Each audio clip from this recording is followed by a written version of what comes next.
আমরা ওই ব্যাস দিয়ে বরণ করে নিচ্ছি প্রথমে, এটার মাধ্যমেই। তো আমাদের অতিথি পর্ব বরণ শুরু হয়ে গেছে।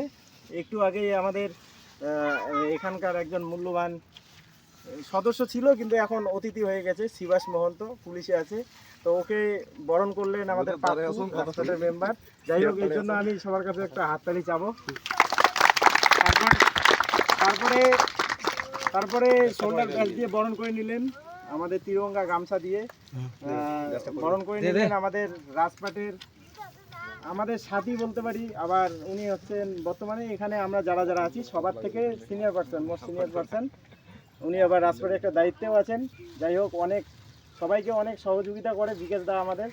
তো আশা রাখবো যে ভবিষ্যতে যেন ছেলেগুলা দৌড়াদৌড়ি করে, এরপরে এই বডিটা থাকবে না, অনেকে হয়তো চলে যাবে বিএসএফে, তারপরে নতুন ছেলেগুলো আসবে, তাদের মধ্যে কন্টিনিউ যেন সবার মধ্যে থাকেই, সবাইকে যেন কোঅপারেট করা হয় রাজপাটের পক্ষ থেকে, সেই আশাটা আমি বিকাশদার কাছে রাখছি। এইবার বিকাশদার কাছে ওই ব্যাচ দিয়ে তাকে ব্যাচ দিয়ে সংবর্ধনা জানাবেন আমাদের রাজপাটের আরেকজন মেম্বার পাপ্পু। হ্যাঁ, তালি।